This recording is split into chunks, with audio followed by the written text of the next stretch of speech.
Salut à toi, nous sommes Marie et Julien, experts comptables et moralistes, banquiers d'affaires et surtout investisseurs. Nous te souhaitons la bienvenue dans ce nouvel épisode de Kick le Boom Dream, un podcast où on parle d'investissement, de finances personnelles et d'entrepreneuriat en détente et dans la bonne humeur, avec un objectif, te permettre de nous suivre dans la quête de sortir de la rat race et de prendre ton destin en main. Grâce à nos expériences pro et à notre vie d'investisseur, nous te donnons les conseils qui nous ont permis d'avancer dans la construction d'un patrimoine immobilier et financier, principalement cryptoactif. Chaque semaine, nous abordons un sujet en le vulgarisant au maximum pour qu'il soit le plus intéressant. Nous recevons un invité par mois avec un parcours inspirant et une expertise différente sur de nouveaux sujets. Si tu apprécies notre podcast, je t'invite à t'abonner sur ta plateforme d'écoute, à nous laisser une note 5 étoiles et à partager cet épisode et ce podcast à 2 personnes de ton entourage pour nous aider à le faire grandir. Je te laisse tout de suite avec l'épisode et je te souhaite une très bonne journée. Bonjour à tous. Bonjour à tous. On est content de vous retrouver cette semaine. Tu es content, Julien? Je suis content, surtout qu'on enregistre cet épisode 48 heures après celui que vous aurez écouté la semaine dernière. Et on est dans la maison du content parce que le Bitcoin, il a pump et Julien, il est comme un fou. Ah mais c'est simple, au dernier épisode, je sais plus, il était dans les 75-76 000 et maintenant il a déjà tapé les 80 000 ce soir, donc franchement, c'est pas mal. D'ailleurs, j'ai déjà fait un premier arbitrage, j'ai vendu 10% de mon BTC pour acheter un peu plus d'Ethereum qui est un peu plus en retard, mais qui commence son cycle de bull run aussi, donc je suis confiant. Hâte de voir ce qui va se passer. On est bien, franchement on est bien. Cette semaine, boum anecdote, que s'est-il passé? On a fait la liste tout à l'heure, je me rappelle plus. Si, mais en fait, on a surtout, on voulait reparler des tests sur le marché locatif quand on met des fausses annonces, parce que on avait parlé rapidement, je pense que ça devait être il y a 3-4 épisodes, on avait eu un souci de rideau métallique sur un de nos locaux commerciaux, et qu'en allant sur place pour régler le problème, j'étais passé devant un local à vendre, qui était vraiment à un super prix. Par contre, je sais plus si j'avais parlé du prix dans un épisode. Non, je pense pas. Bon, on va parler du prix. En fait, ce local était affiché, attends, je vais pas donner le prix d'abord, je vais expliquer pour bien reprendre le storytelling comment ça s'est fait. Je passe devant, je vois simplement une annonce à vendre. Je me dis bon, pas mal. Je prends le numéro de téléphone en photo. Je me dis bon, ben j'appellerai plus tard. Et à la base, j'appelais vraiment juste voilà, on sait jamais, et c'est comme c'est un local qui est juste à côté de l'un qu'on a déjà, je me disais dans tous les cas ça me permet de tester un peu le marché, savoir combien vaut notre local au prix au mètre carré actuellement.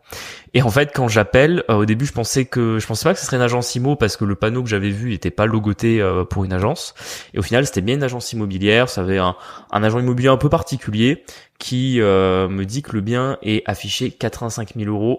Et il me dit bien négociable au téléphone. Là, j'ai déjà des dollars dans les yeux parce que la superficie du local qui fait 50 mètres carrés, ben en fait, c'est très sous-valorisé. Enfin, franchement, le même local à 110-120 000 €, ça serait déjà une bonne affaire. Du coup, là, j'ai des dollars dans les yeux. Je lui dis direct, bon, ben, on visite quand? Du coup, 2 jours après, je vais visiter. Bon, ben, c'était à peu près ce que je pensais. Un ancien cabinet de kiné, quasiment aucun travaux à faire, enfin surtout pour du commercial. Il est dans un très bon état, très bien situé. Sur 2 étages, je crois, en plus. Sur 2 étages, il y a une mezzanine, donc ça permet, par exemple, si c'est une activité, je sais pas moi, de vente, ça permet vous pouvez avoir un espace de vente plus un espace de stockage à l'étage. Vous avez des WC, plusieurs points d'eau. Enfin, franchement, c'est très bien fait. Des vitrines, ce qui fait qu'il est assez lumineux. Donc, vraiment un très beau local. Et je comprends que je pense que je dois être le seul à l'avoir visité, ce local. Et là, je me dis, bon, ben, il y a une bonne négociation à faire, ça c'est sûr et certain. En plus, c'est pas l'agent le plus incisif du quartier, d'après ce que j'ai compris. Oui, je m'en étais rendu compte. Alors là, encore une fois, faut avoir vu beaucoup d'agents immobiliers pour s'en rendre compte, mais j'ai capté tout de suite que c'était un agent immobilier fainéant, et en fait, c'est les meilleurs. C'est les meilleurs quand vous êtes acquéreur, parce qu'en fait c'est celui qui va faire il a pas envie de faire 50 000 visites en fait pour avoir la meilleure offre possible pour ses clients. Il a juste envie que ça parte le plus vite possible. Donc en fait, si vous lui faites des offres à prix cassé, il n'hésitera pas à les proposer et les appuyer auprès des vendeurs. Et ça j'en étais pas sûr à 100%, mais c'était un peu l'impression qu'il m'a donné. Je me suis dit bon ben tant pis, allez, je vais tenter une offre. Alors pas une offre à prix cassé non plus, parce qu'à 85 000 c'était déjà quasiment donné. En soi, j'aurais fait une offre au prix, on aurait fait une bonne affaire. Mais je me suis dit, qui ne tente rien n'a rien. Et je fais une offre à 72 000 €. Donc 13 000 € en dessous du prix affiché, quasiment moins 20% sur le prix initial. Je me dis, on verra si ça passe. Je l'envoie un soir, il me rappelle le lendemain matin en me disant qu'il l'a proposé aux vendeurs, que les vendeurs ont pas sauté de joie parce qu'ils s'attendaient un peu plus, mais que eux, ils en veulent au moins 75. Alors moi, dans ma tête, je suis là, bon, bah en fait, on a déjà gagné 10 000 euros sur un prix qui était déjà incroyable. Et il me dit, en vrai, si vous voulez, on se met d'accord. Moi, je baisse un peu ma com à 74, comme ça, au moins, tout le monde est content. Et franchement, j'ai rien demandé. C'est lui qui l'a proposé. J'ai dit, bon, ben, vas-y, Oui. mon gars, c'est bon Bonsoir, pour oui. moi. Je suis Donc, votre homme. au final, une belle négociation d'un local commercial affiché 85, négocié 74, qui fera une renta à 17%. C'est insane. Enfin, franchement, sur du local commercial, c'est vraiment insane. Oui, parce que du coup, comment est-ce qu'on en est venu au 17%? C'est ce qu'on fait à chaque fois qu'on signe une offre. C'est qu'on va tester un petit peu le marché. Du coup, on a pris les annonces de la vente. Ou des photos que t'as pris, je ne sais plus. Des photos que j'ai prises. Ah, pardon, tant pour moi. Et parce que oui, en plus, je dis n'importe quoi, le truc était même pas sur Oui, le bon il y coin. avait pas d'annonce en ligne, donc c'est les photos que j'ai prises sur place. Et du coup, Julien a pris les photos et on les a postées. On a mis un loyer à 1100. Et là, en plus, c'est sur mon compte Le Bon Coin que Julien il a mis ça. J'ai le téléphone qui fait que sonner, ça me saoule. Donc en fait, on se rend compte que en si peu de temps, il y a autant de demandes, c'est que le prix est pas assez élevé. Ouais, je pense. Après, je le pensais déjà parce que c'est vraiment le prix sur lequel il faut taper. Bah, pour moi, je donner pense un que c'est ordre d'idée. un peu bas du coup. Mais... Ouais, mais pour donner un ordre d'idée aux auditeurs, on a donc notre local commercial qui est juste à côté. Là, actuellement, à l'époque, quand on l'a acheté, on l'avait payé 75, il fait 30 mètres carrés, on l'avait loué 830. Ouais. Ce qui nous paraissait bien. Et en fait, on était beaucoup moins cher que les voisins. Ça, on l'avait su par après. Et en fait, là, on a eu l'occasion de le relouer il y a un mois. Du coup, on l'a reloué 1050. Ouais. Et il est parti tout de suite. J'ai peut-être eu 2 visites qui ont essayé de me négocier un peu le loyer et une personne qui me l'a pris au prix, qui avait même en plus un dossier un peu plus solide. Donc au final, lui était peut-être un poil cher, 1050 le loyer, mais bon, honnêtement, c'est pas déconnant non plus pour la superficie et l'emplacement. Et celui-là fait 50 mètres carrés exactement au même endroit. Donc on peut pas non plus après les loyers commerciaux, c'est pas non plus au mètre carré près, hein, c'est souvent plutôt vous vendez l'emplacement plus que le nombre de mètres carrés, mais étant donné qu'il est un peu plus grand, on pourra le louer un peu plus cher. Moi je m'étais dit on le met à 1100, on verra, et au final je pense qu'on le mettra plutôt à 1200 quand on sera propriétaire. Ouais. Donc là on en est à l'offre, on est... T'as signé le compromis? Non, même pas. Non, bah non, à mon avis, on le signe dans 3 semaines le compromis. Ouais, on est début novembre, donc je pense qu'en termes d'acquisition et de location, on tape pour avril, à mon avis, entre mars et avril. Non, j'espère que ça ira plus vite. Moi, je suis sur une location sur janvier. Hein. Ouais. Je suis optimiste. T'as fumé le cabinet. Je suis optimiste. Là, je laisse encore une semaine au notaire et après je le secoue. Du coup, voilà pour cette première boom anecdote. Donc, voilà comment nous on fait à chaque fois pour déterminer un prix. On le met sur le bon coin et on voit ce qui se dit. Et franchement, ça marche super bien. Ouais, parce que là, en plus, j'ai du Prospérant qualifié pour le coup. Bon, ils veulent tous quasiment faire de la restauration. Non, il y en a 2 qui font pas de la restauration. Il y en a un qui fait... quasiment tous, celui-là. Ouais, mais bon, tous, en fait, on a eu genre 6 demandes et il y en a 4 qui veulent la restauration et 2 pas. Donc ça fait 2 tiers. Mais hors restauration, parce que nous, notre preneur qu'on a déjà fait de la restauration, on n'a pas envie de mettre 2 fois de la restauration à côté pour faire de la concurrence. Donc on mettra plutôt... Là, j'ai quelqu'un qui m'a appelé pour une boutique de multimédia, réparation de téléphone, etc. Je pense que ça me paraît peut-être un peu mieux. On a une question d'abonnés, du coup, cette semaine. Enfin, d'abonnés. C'est un pote à nous. Mais que Julien suit plus ou moins pour l'achat de son truc. Ouais, qui fait partie des premiers investisseurs qu'on accompagne sur de l'investissement locatif. Et du coup, c'est bien, ça nous fait du sourcing de questions en même temps pour les épisodes. Il y en a qui sont pas mal. Je vais lire le mail qu'il a reçu de la part du Claire. Alors, je lis pas peut-être le mail, parce que le mail est un peu long, si tu veux, je te le résume rapidement pour faisons plus simple. Non, mais comme ça, moi, les gens le comprennent mieux. En fait, il achète un appartement où il y a 6 ou 7 appartements. Je dis un appartement, non, un immeuble, pardon. Il y a 6 ou 7 appartements. Ils sont tous loués, donc c'est un beau projet qui fera 11-12% de renta à peu près. Et effectivement, il y a une loi française qui date de 1975 où quand vous achetez un immeuble, soit un immeuble mixte, donc avec des appartements et des locaux commerciaux ou simplement des appartements, s'il y a plus de 5 lots, en fait, vous devez proposer à chacun des locataires de pouvoir faire l'acquisition de leur propre appartement. C'est-à-dire, en gros, vous êtes propriétaire d'un immeuble de 8 lots, 8 appartements, vous voulez le vendre en une fois, tous les appartements sont loués. Au moment où vous allez proposer à un acquéreur de l'acheter, soit l'acquéreur doit prendre l'engagement de conserver les locataires et de leur renouveler leur baux pour au moins 6 ans, soit si l'acquéreur ne veut pas, le vendeur doit proposer à chacun des locataires de pouvoir acheter son appartement. Celui-ci, il a 4 mois. C'est énorme, 4 mois pour donner son avis. Et en plus, ça vous oblige en gros à, je sais pas, si vous vendiez cet immeuble 200 000 euros, à voir en fonction de la taille de chacun des appartements combien vous les vendez, et en plus de préparer un projet de copropriété. Donc encore une loi, une usine à gaz comme on dit. Et du coup, forcément, notre ami nous demande, lui en tant qu'acquéreur, qu'est-ce qu'il fait? Est-ce qu'il prend l'engagement de proroger les baux d'habitation pendant au moins 6 ans?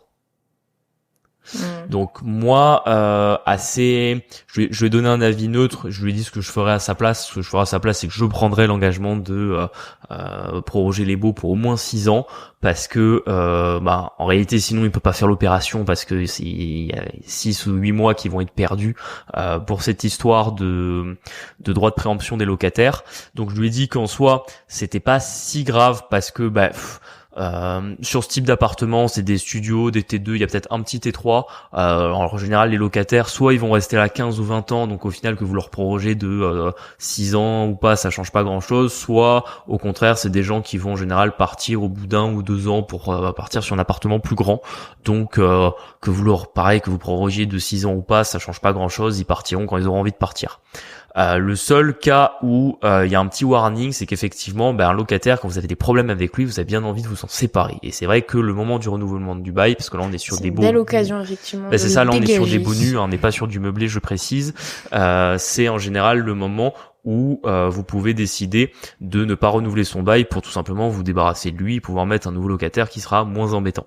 Et le souci, c'est que si vous êtes obligé de le renouveler pendant au moins 6 ans, tout de suite ça complique un peu plus les choses, à part si vous êtes dans le cas où il paye pas son loyer, où il a pas son assurance habitation. C'est-à-dire soit s'il respecte pas un des critères du bail ou un des critères de la loi en tant que locataire, vous pouvez pas vous en débarrasser. Donc potentiellement vous pouvez vous retrouver avec un casse-couille qui va rester au moins 6 ans dans son appartement, et ça c'est quand même un petit souci. Donc voilà, c'est un warning à avoir, mais en soi pour moi c'est pas quelque chose de rédhibitoire sur l'acquisition. On était vraiment sur un cas très particulier. Nous par exemple on n'a jamais eu le cas jusqu'à maintenant sur nos acquisitions. Non, c'est vrai pour l'instant, parce que la seule fois on a fait des acquisitions de plus de 6 lots d'un coup, soit c'était du pro, soit c'était que du pro. Si on a fait un immeuble de 9 appartements. C'est c'était juste pas divisé en 9 à la base.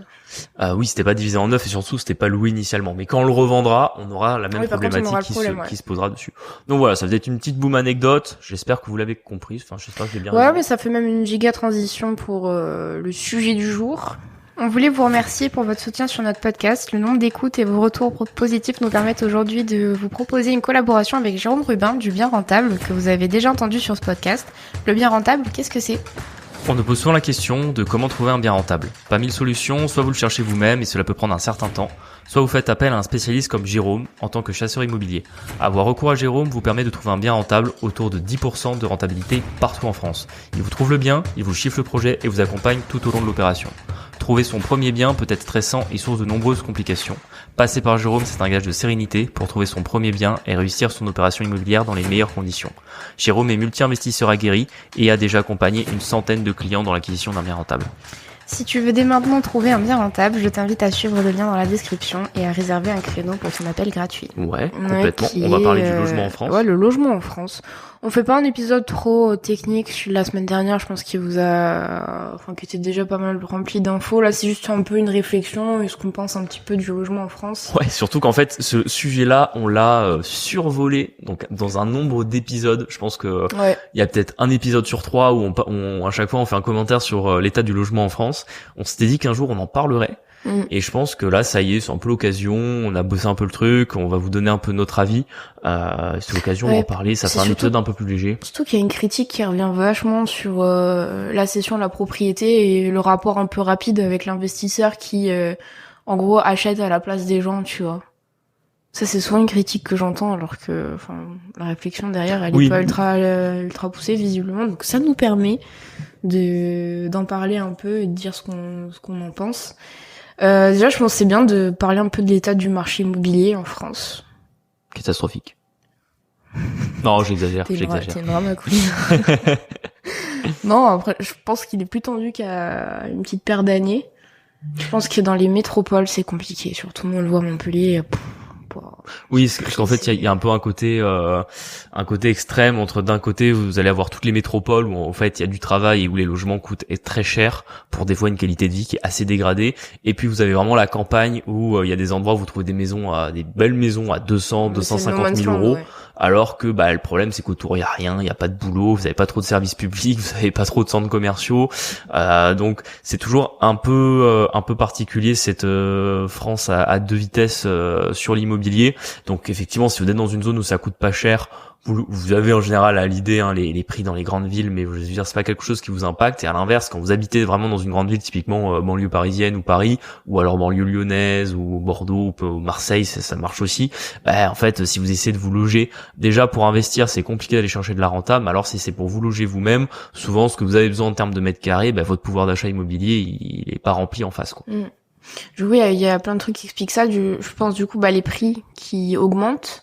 Le fait qu'il y ait plus de gens aussi, la population, je pense qu'elle augmente au fur et à mesure des années. J'ai toujours l'impression qu'il y a des gens qui n'arrivent pas à trouver de logement malgré la bonne situation. Genre par exemple, j'ai une collègue de travail. En fait, elle était arrivée dans le sud de la France, elle a pris une coloc et elle m'a dit qu'elle a même pas essayé de chercher plus que ça parce qu'en fait, les apparts ils partent dans la journée. Genre, je me dis, mais what the fuck? Alors qu'on a Montpellier, on n'est pas Paris. Mais en fait, il y a tellement pas de logement que c'est compliqué. Et je pense qu'aussi le pouvoir d'achat, il suit pas, tu vois. Parce que forcément, peu d'offres avec beaucoup de demandes, ça fait grimpax le prix, tu vois. Oui, en fait, comme tu disais, je pense d'abord on va parler un peu de ceux qui veulent acquérir pour se loger ou trouver un appartement, et on reparlera des investisseurs immobiliers un peu dans le deuxième temps. Mais il y a plusieurs effets. Déjà, il y a en France, alors encore une fois, c'est des études, c'est les économistes qui disent ça, mais apparemment il manquerait 2 millions de logements. Ce qui m'étonnerait pas trop, parce qu'en fait dans les 2 millions de logements vous avez tout, c'est-à-dire qu'on compte les logements en travaux, les logements en construction, les logements vacants, les résidences secondaires, les résidences principales, les investissements locatifs, les Airbnb. Donc en fait si vous dites qu'aujourd'hui si le marché est aussi tendu principalement dans les grandes agglomérations, c'est parce que il manque 2 millions de logements, je serais pas étonné, parce qu'en fait faut pas oublier que heureusement aujourd'hui vous avez pas 2 millions de personnes dans la rue, mais vous avez probablement 2 millions de personnes qui soit vivent dans plus petit qu'ils n'auraient besoin ou plus loin de leur lieu de travail qu'ils voudraient, ou alors tout simplement qui se retrouvent à devoir vivre chez leur famille, typiquement. On le voit, nous on a beaucoup de jeunes autour de nous, alors des fois c'est pratique d'un point de vue financier, mais aussi des fois c'est qu'on n'arrive pas à se loger, ou alors vous allez aussi avoir des cas extrêmes de couples qui veulent se séparer, qui peuvent pas se séparer immédiatement, c'est-à-dire que l'un des deux voudrait quitter l'appartement et prendre tout de suite un nouvel appartement, et en fait c'est plus compliqué que ça. Donc ça amène des situations assez compliqué. Je pense que, comme tu dis, les raisons principales, c'est l'augmentation de la population, tout simplement. Alors qu'il est pas non plus, on n'est pas la Chine des années 60, tu vois. Mais de manière générale. Pas de construction plus augmentation, forcément, au bout d'un moment, ça coince, tu vois. En fait, chaque année, les experts, ils disent qu'il manque 200 000 logements en construction. Je sais plus, je crois qu'on en construit genre 130 000 par an, quelque chose comme ça. Il en faudrait 350 000, pour qu'on revienne dans une situation un peu normale à horizon 10 ans. Donc on a un déficit de construction qui ne s'améliore pas avec le temps. Parce que il y a un peu une crise du secteur immobilier avec l'augmentation des taux, vous avez le problème du pouvoir d'achat de ceux qui vont justement acheter les logements neufs, vous avez un durcissement des règles dans la construction avec les nouvelles normes énergétiques qui alourdissent les contraintes pour les constructeurs et les promoteurs et qui surenchérissent le coût pour les acquéreurs, merci. Donc forcément, on arrive dans une situation où la machine qui doit permettre de construire de nouveaux logements est en panne depuis longtemps.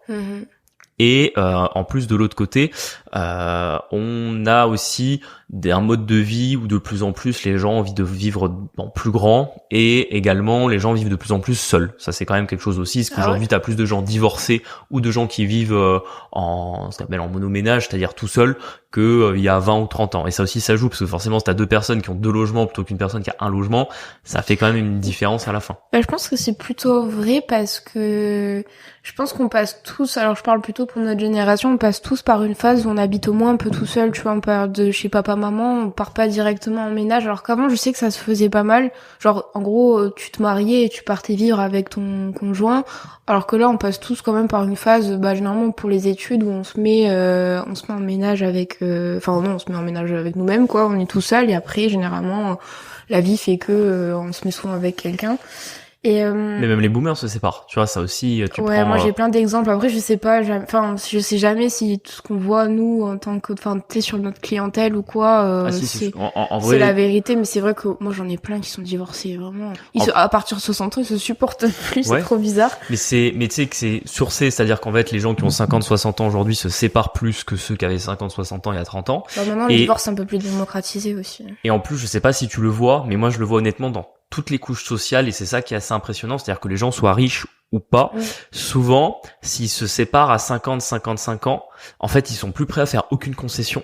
Donc en fait, même s'ils retrouvent quelqu'un, ils vont pas vraiment emménager ensemble, genre chacun va garder son logement. Exactement. Et du coup en réalité, alors que vous devriez avoir la réunion un ménage à 2 personnes avec un seul logement, chacun garde son propre logement, alors même s'ils vivent un coup chez l'un, un coup chez l'autre, mais du coup sur le in fine, quand on en revient un peu au macro, sur l'état du marché du marché immobilier en France, vous vous retrouvez avec des gens qui auraient dû libérer un logement, que ce soit à la vente ou à la location, et qui ne le font pas parce qu'ils veulent garder leur appartement pour avoir leur indépendance, même s'ils sont remis en couple là où ils en sont, quoi.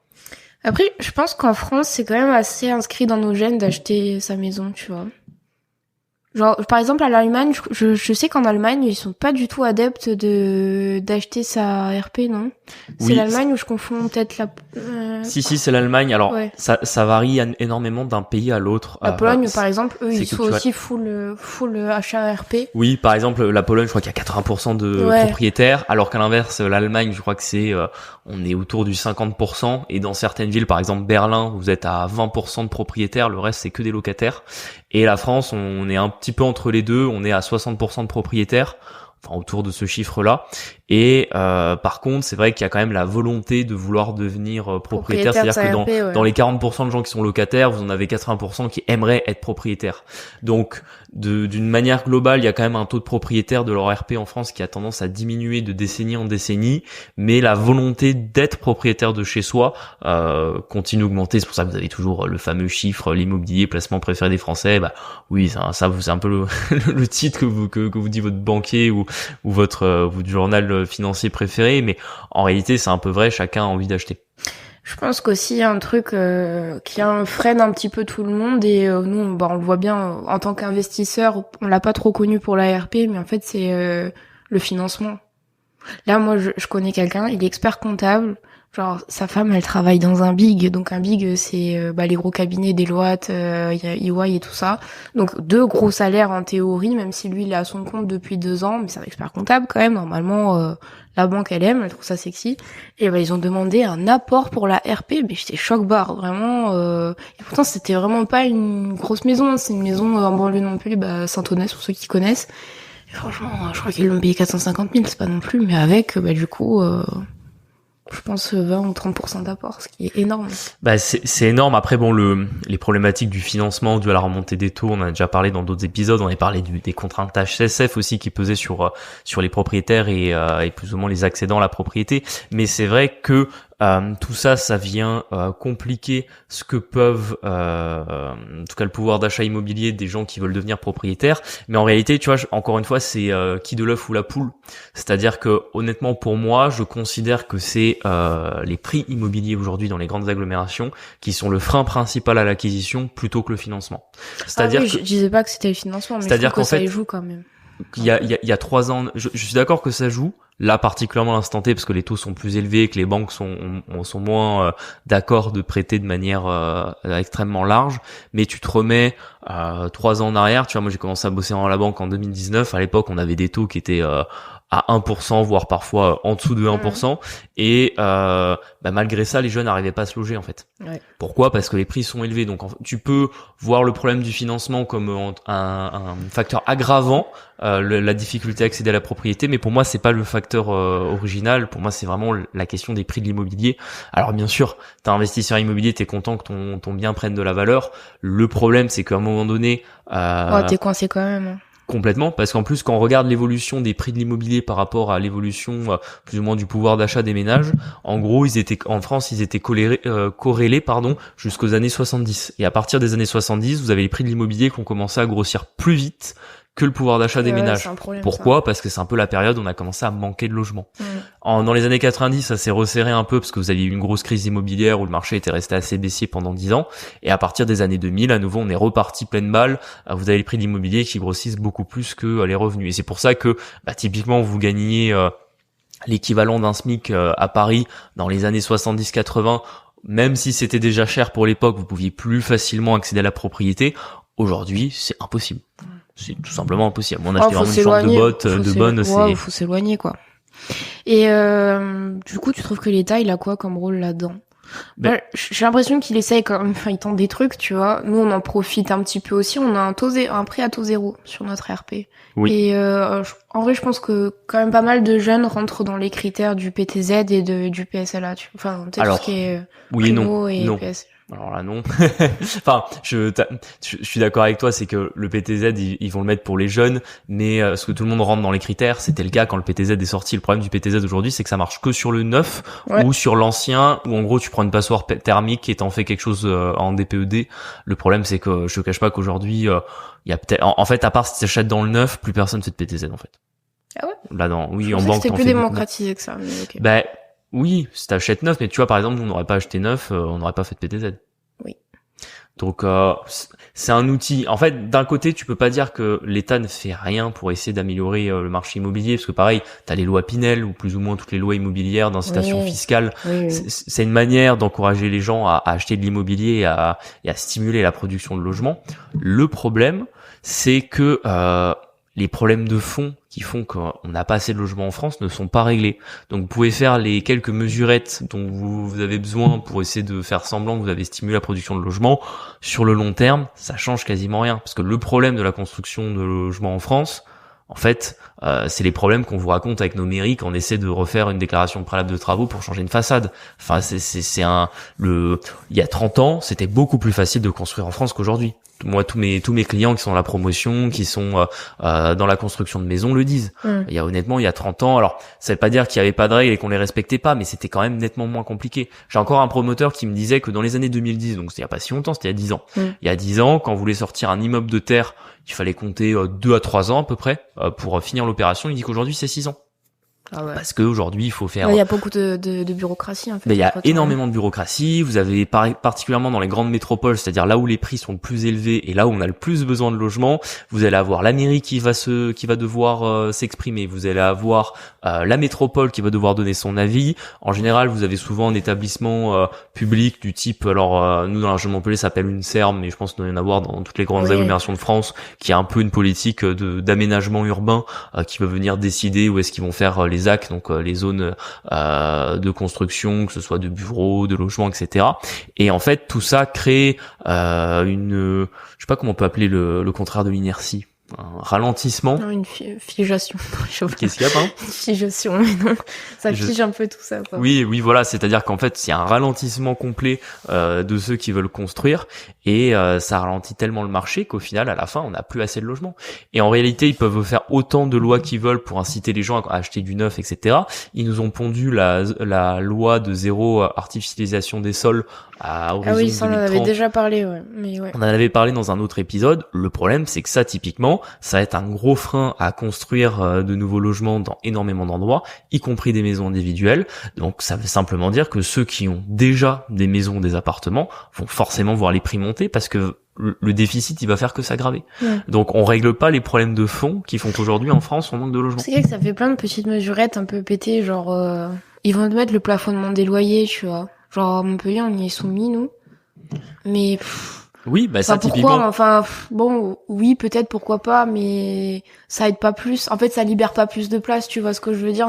Nous, on en a un sur Montpellier. Franchement, dès qu'on le met en ligne, franchement, il a quelqu'un dans la journée, quoi. Donc, mais en fait, c'est encore pire. C'est-à-dire que quand tu mets en place un plafonnement des loyers, le souci, c'est que tu viens retirer des logements parce que du coup, vous avez certains propriétaires qui disent, moi, selon les critères de loyer, si je loue, c'est pas intéressant, je préfère pas louer. Donc, en fait, on sort encore plus de logements, du marché. C'est-à-dire que souvent ce type de lois qui sont, faut le dire, assez socialistes, où on vient vous dire non, vous devez louer à tel prix, vous n'avez pas le droit de mettre le prix que vous voulez, etc. En réalité, ça vient encore plus figer le marché autour du bien moyen qui va se louer au prix moyen, et tous les biens un peu atypiques, trop petits, trop grands, etc. ils vont disparaître du marché, ou alors vous allez vous retrouver avec des situations où souvent, parce que faut pas négliger que ceux qui détiennent le parc immobilier locatif, c'est souvent des personnes assez âgées. Oui. Nous on a un peu l'exception, tu vois, d'avoir des appartements on fait baisser à la moins de 30 ans, moyenne. on fait baisser la moyenne, mais la réalité c'est que moi je le vois en banque, ceux qui ont des investissements locatifs, souvent c'est des gens qui ont 60, 70 ans, voire parfois plus. Au final ils louaient, et souvent ils ont acheté dans les années 80, 90. Aujourd'hui, ils sont là en mode, je préfère vendre. Sauf que quand ils vendent, ils relouent pas. C'est-à-dire qu'en fait, ils sont en mode, quand mon locataire s'en va, je relouerai pas et je mettrai mon bien à la vente. Et comme de l'autre côté à la vente, en ce moment, le marché est un peu lent, vous avez énormément de biens qui attendent d'être vendus, qui ne trouvent pas preneur parce que personne n'a envie de les mettre à la location. Donc, on se retrouve avec ces fameux biens vacants que personne n'occupe. Il y a une taxe maintenant pour les biens vacants, mais est-ce que c'est dissuasif? Je sais pas, tu vois. En fait, non, parce que moi, par exemple, je parlais du cas où ils essaient de vendre. Si t'essaies de vendre, t'es pas soumis à la taxe des logements vacants. Oui. Les logements vacants, c'est vraiment une taxe qui vient, faut pas que ce soit une résidence secondaire, pas que ce soit une résidence principale, faut que ce soit un investissement, enfin une résidence locative, par exemple, que tu n'arriverais pas à louer. Et faut pas que tu essaies de le mettre à la vente. C'est vraiment t'as un bien, t'en fais rien. Ouais. Les vieux, on l'a payé, hein, la taxe. Ça, il y en a. Moi, j'ai plein d'exemples comme ça où ils ont, où il y a plein de biens. Après, tu vois. Où ils y vivent pas, mais juste ils gardent. Non, mais des fois, je pense qu'il faut pas toujours taper sur l'État. Autant les plafonnements des loyers, je trouve ça vraiment inutile comme règle. Autant la taxe sur les logements vacants, le principe est pas complètement bête, stupide. Parce que, faut le dire, c'est l'immobilier improductif. Enfin, moi, en tant qu'investisseur, je n'imaginerais pas avoir un bien vacant. Je perds de l'argent. Donc, c'est sûr que ceux qui, entre guillemets, des patrimoines, ils peuvent se le permettre. C'est un peu une anormalité qu'ils puissent avoir un bien où ils vont pas l'occuper, pas le vendre, pas mettre quelqu'un dedans. Donc finalement on leur met une taxe, tant que la taxe ne commence pas à être non plus spoliatrice, pourquoi pas. Ouais. Et du coup, on va parler un peu de l'investisseur dans tout ça, parce que du coup, on peut s'imaginer que toi, t'es investisseur, au final, tu viens prendre la propriété de gens qui auraient pu peut-être s'acheter, un appartement dans ton immeuble ou ton appart que tu loues, et tu es un vilain capitaliste. Tu es vilain Julien. Ça, malheureusement, encore une fois, je trouve que c'est un clivage qui a été installé dans le pays. Ouais. Par les politiques publiques, parce qu'encore une fois, en réalité depuis 2012 quasiment, et même un petit peu avant aussi, c'est-à-dire qu'on a toujours vu en France les propriétaires comme des vilains nantis qui volent l'argent du peuple, alors qu'en réalité, dans une économie, tout le monde peut pas être propriétaire de chez lui. Il y a forcément des gens qui sont locataires. Un étudiant, c'est locataire. Par exemple, quelqu'un qui vient s'installer dans une ville ou qui a besoin d'un logement pour une mission temporaire, c'est un locataire. Quelqu'un qui n'a juste pas des revenus fixes, c'est un locataire aussi, pourra pas forcément être propriétaire. Tout type d'âge, je crois, en plus, dans nos locataires. Ouais, honnêtement, on n'a pas très vieux. Ça, c'est vrai. Pour le coup, on n'a pas très vieux. Oui, après, c'est quand même plus rare, très vieux. Par exemple, on avait 55 ans, je pense, au plus large. On a eu des gens de 60 ans aussi, qui étaient en pré-retraite. Pré-retraite, ouais. Donc effectivement, en fait, moi, c'est un souci que je vois en France, c'est qu'on ne voit pas l'intérêt de l'investisseur immobilier pour le marché immobilier global et la société tout simplement, dans le sens que quand tu le favorises, l'investisseur immobilier, déjà, il vient de créer de la liquidité. En mode, imagine simplement quelqu'un qui a toujours une résidence principale. Il veut vendre sa maison A pour acheter une maison B. Ouais. Soit il fait un prêt-relais à la banque, soit si la banque veut pas lui prêter, il doit d'abord vendre sa maison A, rester quelques mois en location le temps que sa maison A se vende et qu'il puisse acheter la maison B, et seulement après il déménagera dans la maison B. S'il n'y a pas d'investisseur immobilier pour lui louer un logement, il fait comment? C'est vrai. Donc c'est la liquidité sur le marché locatif, on parle souvent de liquidité en bourse, mais en soi, si vous voulez trouver un logement, plutôt que d'en acheter un, ça prend du temps, vous allez d'abord en louer un, aussi simple que ça. Donc ensuite, il vient aussi faire la rénovation du parc. Ça, je pense que c'est le vrai intérêt de l'investisseur immobilier, c'est qu'aujourd'hui, vous avez énormément de rénovations qui sont faites, qui ne sont pas forcément faites par des propriétaires, parce que les propriétaires, soit, des fois, quand ils arrivent dans une ville, ils ont envie que le logement il soit déjà rénové, donc ils ont pas envie de débarquer dans un appartement où il faut tout refaire, parce qu'en fait, ils ont pas le temps. Peut-être ils déménagent de Paris à Marseille, ils ont pas le temps de gérer des travaux pendant 3 mois. Ils connaissent pas, ils ont pas les entreprises, ils ont pas le réseau, ils ont peut-être jamais rénové d'appartement, ils ont pas envie de se lancer là-dedans. Donc souvent, c'est l'investisseur locatif, parfois le marchand de biens aussi, qui va prendre un bien, qui va le retaper, le rénover et le proposer un bien qui était dans un état vétuste ou insalubre et d'en faire quelque chose de beaucoup mieux qui va pouvoir être mieux habité ou en tout cas permettre un meilleur logement des gens qui seront dedans in fine, tu vois. Je pense aussi que tout le monde n'a pas la situation propice pour être propriétaire, tu vois. Alors enfin, notre appartement, il nous coûte pas très cher parce qu'on a eu un taux qui est avantageux, mais en vrai, il y a quand même des charges de copro à assumer qui sont d'ailleurs exorbitantes, je trouve. Pareil, si t'as une maison, bah t'as la taxe foncière comme à payer. En vrai, tout le monde n'a pas un CDI, tout le monde n'a pas des revenus fixes, tout le monde. Il y a peut-être des accidents de vie aussi qui font que tu peux pas payer un prêt ou tu vois. Il y a de ça aussi. Hein. Au final, nous, on a peut-être une classe sociale, on a l'impression que tout le monde a un job et une bonne situation. La vérité, c'est que non, il y a plein de gens qui n'ont pas cette situation stable qui permet d'acheter, tu vois. Ouais, je suis entièrement d'accord avec toi. En fait, tout le monde peut pas être propriétaire, tout le monde le veut pas forcément, même si vous avez l'immense majorité des gens qui le veulent, il y en a toujours qui ne le veulent pas. Il y a des situations qui ne le permettront pas. Il y a des gens peut-être qui ont prévu de rester que 2 ans dans une ville, ils vont pas. Ben là, par exemple, typiquement, on est dans l'âge où on a des amis qui maintenant sont en CDI, ils déménagent dans d'autres villes parce que ils ont pris un nouveau contrat de travail, ils viennent pas acheter un appartement directement. Ah bah non, trop compliqué. Ils prennent une colocation, ils prennent un T2, un studio, ils vont prendre ce type de logement.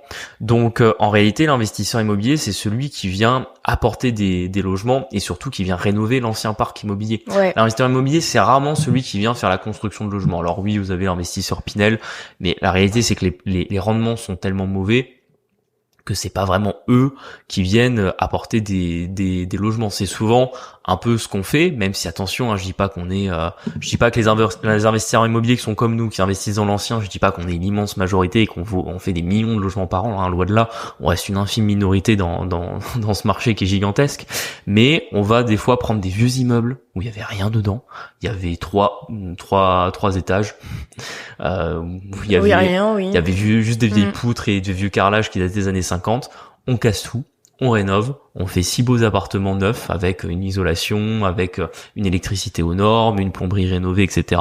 Et ça permet aux gens de bien vivre à l'intérieur, quoi. Bah nous, c'est ce qu'on a fait sur notre gros projet. Là, on a créé les 9 appartes. Bing. Et pareil, ça par contre, c'est une mesure que je trouve bien de la part de l'État, et qui va dans ce sens. Tu me dis ce que t'en penses, je sais pas que tu sois pas d'accord. Mais je trouve que le permis de louer, du coup, c'est pas si mal. En fait, quand nous, on a des exemples de villes où ça se passe bien et d'autres où ça se passe moins bien. Quand ça se passe bien, en vrai, je trouve que ça a quand même une vraie utilité parce que du coup, effectivement, ça évite les marchands de sommeil et ça contribue quand même à avoir une population un peu qualitative dans les centres-villes. Nous, on a une ville où on a bien investi, qui est connue dans dans le sud de la France, qui avait pas bonne réputation avant. Le maire, il fait une bonne campagne pour rénover sa ville et franchement, nous, ça fait 6 ans qu'on voit que ça s'améliore et il y a un permis de louer et je trouve qu'effectivement, c'est quand même bénéfique. Oui. Alors, le permis de louer. Je sais que t'es un peu plus nuancé. Ouais, je suis plus nuancé que moi. En fait, sur le papier, c'est génial. Et en fait, dans les faits, vous allez devoir appeler la mairie, ça va prendre du temps. La mise en pratique, c'est un peu relou, ouais, dans la mise en pratique, c'est compliqué parce qu'en fait, ils ont pas de réactivité et c'est des gens qui comprennent pas que, en fait, quand ton appartement se libère, t'as envie que ton nouveau locataire, il rentre le lendemain, tu vois. Et je trouve que c'est vraiment un souci parce que, si tu le respectes vraiment dans les règles, souvent tu vas perdre un peu de temps à la remise en location et c'est un vrai problème. J'ai un pote, si vous avez suivi l'histoire des menuiseries et de la mairie folle, il a un logement, il a un immeuble de logement là-dedans et du coup il est soumis au permis de louer et franchement il s'arrache les cheveux et ça fait 1 mois. Elle pinaille pour des détails, normalement ça se met pas dans la loi en plus. Et il me dit franchement plus jamais, je sais pas s'il dit plus jamais, mais en gros il m'a dit un jour j'ai envie de m'asseoir sur le permis de louer parce que vraiment c'est trop relou. Elle me dit ils me font permettre 1 mois de loyer et elle s'en rend même pas compte, les dindes qui s'occupent de ça, tu vois, comme ça. Et je peux comprendre parce que c'est de l'argent et au bout d'un moment on n'est pas des bons samaritains non plus, tu vois. Je suis assez d'accord dessus. Après, tu vas voir un autre effet qui va être positif de l'investisseur immobilier, c'est souvent qu'il va venir stimuler un peu l'économie locale en injectant pas mal d'argent dans sa rénovation. Un exemple tout bête, mais nous, par exemple, on travaille, on a nos CDI dans une grande métropole, donc qui d'un point de vue de valeur ajoutée nette pour le pays est très positive, et souvent on va aller investir dans des villes qui sont un peu plus où il y a un peu plus de chômage. Ouais, où il y a plus de chômage, sont plus modestes, moins dynamiques, juste économiquement. Ouais, moins dynamiques économiquement, qui potentiellement d'un point de vue strictement la valeur ajoutée pour la France sont pas forcément là où vous avez le plus de création de valeur Et nous, on vient injecter de l'argent, rénover des logements, proposer des locaux commerciaux, etc. Donc en fait, on vient un petit peu stimuler l'économie locale. Souvent, on va prendre des artisans locaux. Donc en fait, on fait travailler un peu tout ce petit monde. Ouais. Et en réalité, on prend de l'argent qui était issu d'une grande agglomération pour venir le remettre dans une plus petite. Donc on participe aussi à cette idée de redistribution de l'État. Alors quand je parle de redistribution, je parle pas forcément d'impôts, mais je veux dire faire passer de l'argent qui a été fait dans une grande agglomération dans une ville qui est plus petite. Donc c'est aussi quelque chose que fait l'investisseur immobilier, parce que le cadre parisien qui a son CDI, c'est pas forcément lui qui va aller acheter une maison et la rénover entièrement dans un trou perdu. Non, il va soit prendre la côte parce que ça sera sa résidence secondaire, soit il va acheter près d'une grande ville parce que c'est là où il a besoin d'y vivre pour aller travailler. Juste petit aparté, tu penses quoi des résidences secondaires du coup? Alors moi j'ai toujours eu un avis très négatif sur la résidence secondaire, mais très négatif. Ouais, mais au moins tu vois, ça donne un avis tranché, tu vois. Ici on n'est pas de l'eau tiède, tu vois. On tricote pas là. Non, mais moi en fait, pour moi une résidence secondaire c'est de l'immobilier improductif. Je suis plutôt d'accord. C'est-à-dire, moi, je vois vraiment l'immobilier, c'est avant tout un actif. Alors, autant sur la RP, je peux entendre, parce que moi aussi, en soi, on pourrait très bien vivre dans un studio et, entre guillemets, on aurait une RP qui nous coûte pas cher, mais c'est vrai qu'on a envie d'une maison avec piscine. Vous me direz, la piscine, elle sert à, enfin, c'est pas de l'immobilier productif, on est d'accord. Mais la résidence secondaire, pour moi, c'est un peu le cas ultime en mode, moi, je le vois, les gens qui ont des résidences secondaires, ils y passent 5 semaines par an. Grand max. Quand ils sont à la retraite, au lieu d'en passer 5, ils en passent 7. Et du coup, vous avez 45 ou 47 semaines par an où en fait, il y a personne qui vit dans la baraque, quoi. Donc déjà, ça coûte parce qu'il y a une taxe foncière, il y a une taxe d'habitation sur les résidences secondaires, il y a une maison, ça s'entretient. Enfin, je dis une maison, c'est des fois ça peut être des appartements, mais de quoi qu'il arrive, il y a des charges à payer. Et en fait, personne ne vit dedans. Donc pour moi, c'est l'immobilier qui travaille pas. Personnellement, je pense que j'aurai jamais de résidence secondaire. En fait, si je préfère aller en vacances quelque part, je préfère louer, même si je loue cher, parce qu'au moins, si je veux louer une semaine, je loue une semaine. Si je veux louer 2 semaines. Tu te fais pas chier à 1000 km de chez toi, là, gérer le piscinier ou je ne sais quoi. Ouais, c'est ça, complètement. Mais par exemple, nous, on habite en plus dans une région qui est très touristique l'été, mais la Grande Motte, du coup, c'est une station balnéaire qui est à côté de Montpellier. Franchement, l'hiver, mais y a rien. Je crois que la population, elle fait x20 l'été. Ouais, mais même Palavas-les-Flots, enfin, c'est des stations qui sont connues vers chez nous. Franchement, Palavas, ça fait pleurer, hein. L'hiver, y a pas un chat. Et du coup, enfin, nous, notre économie, elle vit de ce tourisme-là, mais d'un autre côté, on se dit, pourquoi est-ce qu'il y a pas de monde? Effectivement, pour ceux qui voient, toutes les trucs en bord, enfin, toutes les résidences en bord de mer, c'est des résidences secondaires généralement. Il y a personne l'hiver parce que ça sert à rien de venir à l'hiver en Montpellier, mais c'est vrai que du coup ça dynamise pas du tout le local, quoi. Je suis assez d'accord avec toi. Après, tu vois, d'un point de vue macro, je pense que tu peux pas interdire aux gens d'avoir des résidences secondaires. Non, je suis pas pour interdire les choses, que la fiscalité immobilière soit pas la même et que ça coûte entre guillemets cher d'avoir une résidence secondaire, ça me paraît pas déconnant non plus. En fait, je trouverais plus juste que les gens qui vivent dans leur RP paient moins de taxes foncières que ceux qui sont dans des résidences secondaires, par exemple. En fait, je trouve que c'est juste un drôle de paradoxe qu'on en soit arrivé à ce que des gens arrivent à avoir plusieurs RP, disons, enfin plusieurs résidences à eux sans les louer, genre juste pour leur utilisation privée, et qu'en fait tout un autre pan de la population n'arrive même pas à trouver un bien à l'année, tu vois. Oui. Après attention, tu peux pas mettre la faute sur les premiers, par contre. En fait, c'est pas. Je dis pas que c'est les premiers, je dis juste que c'est un drôle de paradoxe économique, tu vois. Je suis d'accord avec toi sur le paradoxe. Après, tu peux pas dire que c'est à cause des gens qui ont des résidences. Ça aussi, c'est quelque chose que tu peux entendre des fois. Ouais. Tu peux. Non, mais je pense que c'est important quand même de le dire dans le podcast qu'il y ait pas de. C'est pas votre faute les boomers. Pour une fois, c'est pas votre faute. Qu'il y ait pas d'incompréhension. C'est pas de la faute des gens qui ont des résidences secondaires qui manquent des logements. Mais je suis d'accord avec toi qu'en fait, ça vient rajouter du paradoxe dans l'histoire et que du coup, ça peut être source d'incompréhension. Puis quel drôle de boom économique, comment est-ce qu'à un moment donné, plein de personnes ont pu se permettre d'acheter autant de trucs alors que nous, on galère, tu vois, notre génération galère, quoi. Tu vois, par exemple, quelque chose qui devrait permettre un petit peu de rééquilibrer les choses entre investisseurs et primo-accédants à la propriété, c'est de bien comprendre qu'est-ce que achète quoi, en fait. En mode, ça, j'ai déjà remarqué dans les grandes villes, tous les investisseurs immobiliers s'en sont déjà rendus compte, des divisions d'appartements, aujourd'hui, c'est devenu quasi impossible. Ça se faisait il y a 10 ans. Moi, j'ai vu les premières... T'as quoi, t'as un appartement, tu le divises en 2 apparts? Ouais, par exemple, t'achètes un Oula. T5, t'en fais un T3 et un T2, par exemple. Déjà, le syndic de copro, il va te dire, oh, calme-toi. Non. Oui, mais en théorie, le syndic de copro, en fait, il a pas le droit de s'opposer à la division d'un lot. Oui, C'est mais- plutôt la mairie qui va venir t'embêter parce qu'il faut rajouter un compteur Enedis. Le souci, c'est que il y a 10 ans, ça se faisait, par exemple, honnêtement. Aujourd'hui, on entend quasiment plus parler. Mais quand Il y en a plus. quand on a commencé l'immobilier en 2018, c'était un des investissements qui était proposé justement de la division, on appelle ça la division de lot à l'époque. Donc vous achetiez un appartement, comme je dis, T4, T5 et vous le divisez en 2 appartements. Ça se faisait, aujourd'hui ça se fait plus parce que toutes les mairies ont sévi là-dessus. Et en fait, pourquoi les mairies l'ont fait, c'est qu'elles pensent que il y a trop de petits logements dans les villes, pas assez de grands, et que du coup il faut empêcher les divisions de, en gros, retirer des grands logements pour en faire des petits. Quelle drôle d'idée, les familles, du coup. Non, mais justement. Ah. En gros, c'est ça Ah le oui, constat. pardon, C'est que c'est les l'inverse, familles, ok. les familles nombreuses ont, Pas de place, en fait, quand je dis du coup. nombreuses, mais les gens qui ont besoin d'un appartement T5, ils ont du mal à en Ouais, on trouver a un. trouvé, ouais. Parce qu'il y a trop de petits logements. Et en fait, moi, honnêtement, je suis pas tout à fait d'accord dans le sens que, honnêtement, faites un test, mettez une annonce pour un appartement T5 et une annonce pour un T2 et vous verrez le nombre d'annonces, le nombre de réponses. Ouais, Je parce suis que, sûr qu'il y aura beaucoup plus de demandes pour un T2 que pour un T5. bah, il y a, enfin, je sais pas, je pense que c'est une tendance, peut-être qu'à Paris c'est différent, mais en province, j'ai l'impression que c'est ça. La vie à la ville, ça se prête moins pour les familles que l'étudiant ou tu vois, ce genre de choses, Ouais, ou le non, retraité ou Ben, je pense que j'ai encore un, une autre explication. ouais, sur le sujet. C'est plutôt qu'en fait, quand tu te retrouves à, je sais pas moi, avoir 2-3 enfants, ben, quand tu te cherches à te loger, t'as 2 cas de figure. Soit tu gagnes bien ta vie, tu vas acheter. Soit tu gagnes pas bien ta vie. Et en réalité, c'est pas dans le parc privé que est ta place, en fait, avec un ménage et 3 ou 4 enfants. C'est dans le parc de logement social, tu vois. Ah, je pense. Ouais. Pour moi, oui. Enfin, il y a toujours des cas entre les deux, hein, mais je veux dire, pour moi, à partir du moment où Ah, en tu fait, cherches un soit ils appartement, achètent, un soit grand soit, appartement à ok. location, soit t'as les moyens d'acheter, tu achètes, soit si t'as pas les moyens, c'est plutôt qu'en réalité t'as pas les moyens d'acheter du tout, donc t'as difficilement de moyens pour te loger, donc tu devrais plutôt aller dans le parc de logement social. Ouais, je pense que je suis plutôt d'accord avec toi. Enfin, je trouve que c'est pas bête comme réflexion. Et on en revient au fait que du coup, en réalité, ce qui manque surtout dans les villes, c'est des petits logements, tu vois. Genre, nos amis qui ont du mal à se loger, ils cherchent des T2, ils cherchent pas des T5, tu vois. Donc, l'un dans l'autre, encore une fois, l'État est venu sévir en disant, ah non, on n'a pas le droit de diviser des lots, ça retire des grands appartements et ça fait que des T2, des studios. Ouais, sauf qu'en réalité, les gens qui arrivent pas à se loger, c'est ce qu'ils cherchent.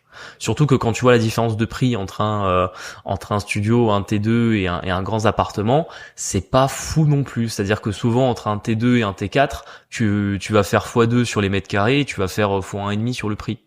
Donc en plus, on voit bien que si les petites surfaces sont très chères, c'est parce qu'elles sont plus demandées. Sinon, les grands apparts seraient aussi chers, enfin, en proportion, seraient aussi chers que les petites surfaces. Et du coup, si t'étais l'État, tu proposerais quoi comme solution, du coup? Je pense que je simplifierais énormément les règles dans l'immobilier. Du genre.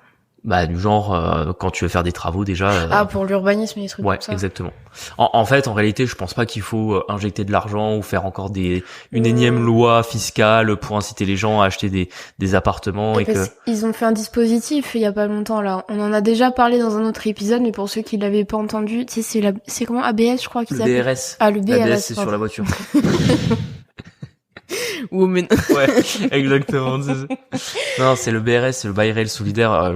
J'en avais fait toute une boum anecdote relativement longue dans un des précédents épisodes où en gros j'avais expliqué que c'est une nouvelle manière de, en gros c'est une sorte de, en gros vous êtes propriétaire sans vraiment l'être parce que vous devez payer une location pour le loyer et en fait le souci c'est que vous pouvez pas le mettre à la location. C'est-à-dire qu'en fait, vous avez le droit d'occuper ce bien qu'à titre de résidence principale. Si jamais vous voulez le louer, vous pouvez pas. Quand vous pourrez le revendre, vous le revendrez pas. Pas au prix que vous voulez. Pas au prix que vous voulez, mais au prix qui est fixé par l'État, quoi, en gros. Ouais, c'est ça. Plus interventionniste, tu meurs, quoi. Genre... Exactement. Et en fait, ils sortent ça en mode, bah voilà, comme ça, les gens, ils se logeront moins cher, sauf qu'ils se logeront moins cher sans vraiment être propriétaires de chez eux, quoi, au final.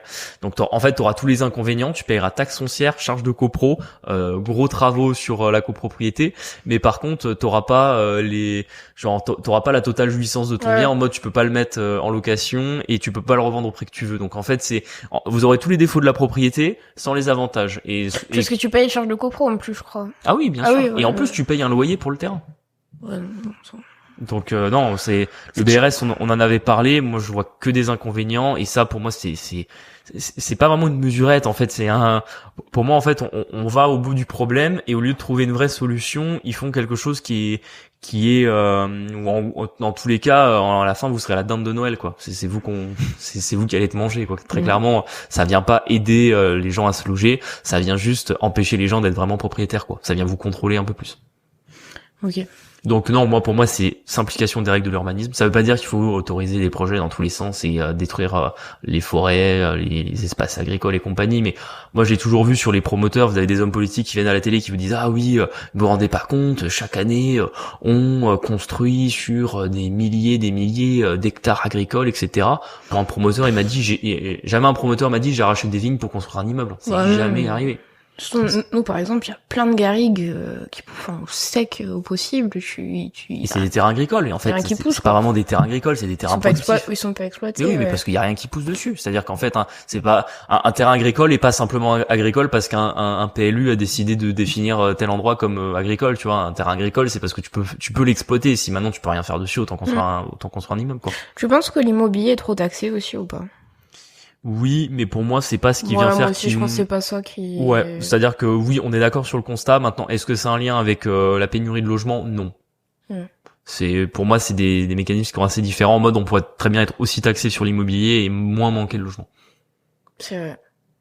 Et tu penses que le parc il va se renouveler bientôt ou pas? Parce que je me dis, les plus âgés qui détiennent une grosse partie, ils meurent. Alors après, généralement, quand t'hérites, soit tu peux payer droit, soit tu peux pas payer droit. Enfin, je me dis bon.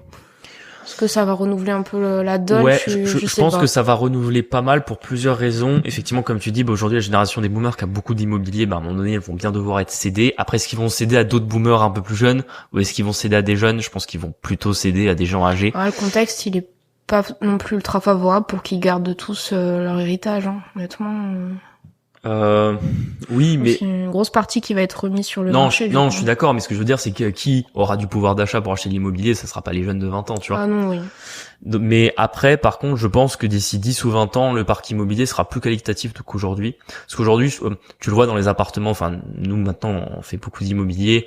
Peut-être, quelqu'un qui est pas dedans s'en rend pas forcément compte. Mais la qualité de mal logement entre un très vieil appartement des années 70 qui a pas été rénové et un appartement neuf qui a été construit en 2020 par exemple, la différence est folle, que ce soit en termes d'isolation, en termes de normes sur l'électricité, en termes de qualité de la plomberie. Ça, je me rappelle, je sais plus si c'était cet été ou l'été d'avant, il y avait des reportages genre sur TF1 des appartements à Paris qui étaient tellement mal isolés, mais tu sais dans les beaux quartiers en plus, qui gardaient la chaleur. La dame elle disait qu'elle faisait des malaises parce qu'en fait même si à l'extérieur ça se refroidissait, l'appart se refroidissait. Ouais.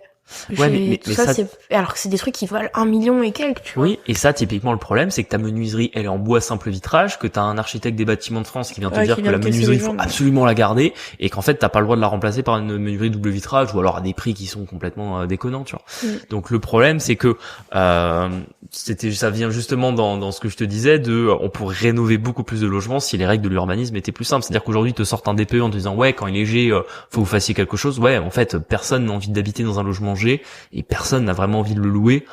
Simplement des fois vous pouvez quand même avoir des DPE en mode G, ça y paraît pas vraiment, tu vois, c'est plutôt en fait le DPE en lui-même est pas forcément l'outil le plus fiable pour estimer l'isolation d'un logement, mais par contre est-ce qu'il faut plus isoler les logements anciens? Oui, mais encore une fois ça c'est l'investisseur immobilier qui va le faire, tu vois.